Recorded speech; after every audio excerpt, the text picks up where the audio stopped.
do Ibirapuera, em São Paulo, tem um monumento. Bem ali na 23, aquele monumento, eu nem me recordo o monumento do que é ali, se é dos Bandeirantes, do mausoléu ali, né? E ele tem umas ranhuras do próprio... Construção. Da construção daquele monumento.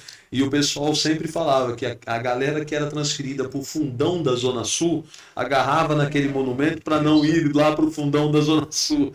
Então você me falou essa história de agarrar num lugar que você ama e não querer sair. Tem essa brincadeira lá em São Paulo, porque os comandos erraram ao longo de anos usando determinadas áreas da polícia como castigo. Isso é muito ruim para algumas unidades, né? Bom, é muito bom quando você tem pessoas que têm algum vínculo afetivo com a área que trabalha, a área que mora, ela constrói, ela luta muito mais para que aquilo prospere. Quando você pega pessoas e joga em determinado lugar como castigo, é difícil ela ter a vontade de fazer aquilo crescer. Então, durante um período, o fundão da Zona Sul, 27, 50, 37, ia muito policial de castigo para lá. E eu cheguei, eu trabalhei lá no Capão Redondo, nenhum dos oficiais, capitães, major e coronel eram da Zona Sul. Tudo castigo. Poxa, como era difícil. E aí você via. Então, eu tenho um exemplo que eu falei em muita sala de aula de policiamento rodoviário, porque o policiamento rodoviário é um oásis dentro da polícia em razão da verba de concessão que reverte para o policiamento rodoviário. Então, as unidades de polícia rodoviária, a viatura, equipamento, tudo tem uma condição melhor em razão da verba de concessão. Só que eu tinha, antes de retornar ao policiamento rodoviário, eu tinha ido lá para o Capão Redondo. E lá no Capão Redondo, cara, a sala do major não tinha porta no banheiro. Era um negócio deprimente, mas deprimente mesmo. E as tropas não tinham alojamento, não tinha nada. Era muito, muito ruim a condição do 37º Batalhão quando eu fui como major. E aí depois eu cheguei no policiamento rodoviário, tinha ar-condicionado, às vezes em banheiro.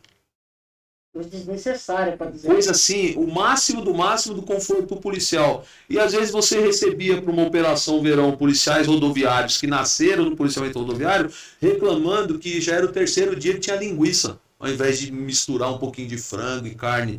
E eu ia lá no 37, o cara não tinha nada. Então, essas realidades diferentes, desigualdade, né? essas desigualdades na PM sempre me chamaram muita atenção. Hoje em dia, eu vejo que melhorou muito, mas no passado a gente tinha algumas unidades. Uma vez eu cheguei no 37, o 37 tinha 3 companhias, uma no Jardim Ângela, Aracati e o Capão. A do Capão era a maior companhia do Comando de Policiamento da capital. Tinha 300 e poucos policiais. Ela respondia por quase 40% dos chamados do 90, lá de São Paulo, do CPC.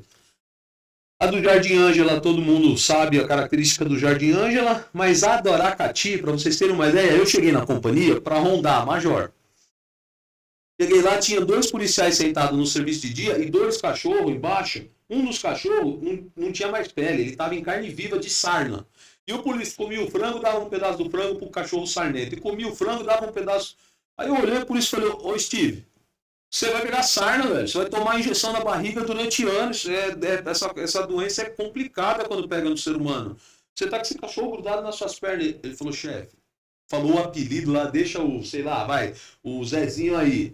Aí eu falei, não, meu, é a condição que ele tá, isso aí é insalubre. Meu, a gente tem que tirar esse cachorro da companhia. Ele falou, ô chefe, se o senhor tirar esse cachorro aqui da companhia, o senhor vai arrumar um problema com a tropa, que é mais fácil o senhor ir embora do batalhão do que ele. Esse cachorro tem até RE. Esse cachorro está há anos aqui no nosso quartel. Eu falei, meu, fica com o sarnento aí, beleza. Fui entrar. Quando eu fui entrar, tinha uma parte que estava apagada da companhia. Eu chamei o sargento e falei assim, ô sargento, acende essas lâmpadas aqui que eu quero conhecer. Que ele falou, não, chefe, aqui não tem mais como acender, nós estamos tentando ver o que nós vamos fazer. Eu falei, por quê? Ele falou que a energia da companhia é gato. Como é gato?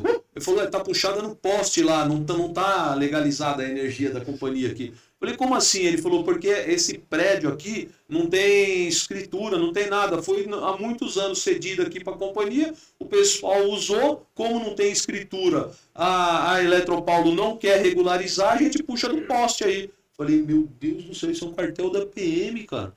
E não é tão distante assim de hoje isso que aconteceu. Eu era major, eu aposentei agora em janeiro. Então, cara, às vezes você via algumas histórias na instituição que, graças a Deus, têm sido corrigidas, mas de muita luta para conseguir fazer a coisa acontecer e funcionar, né? O interior, acho que você teve um engajamento maior, até pelo vínculo, menos população, né? Maior contato, né? Eu sempre lembro um caso que quando eu cheguei aqui, Olambra tinha um soldado. Ele, coincidentemente, casou com uma holandesa que morava lá em Olambra, o soldado Valdemar, e ficava sozinho lá. Ele vestia a farda, dava uma volta na cidade, pegava a bicicleta, a cidade se limitava a 2 quarteirões. Eu lembro de um carnaval que eu falei, tô com o saco cheio de ficar americano, pega a viatura, vamos lá em rondar Arthur Nogueira, Cosmópolis, chegar até Olambra.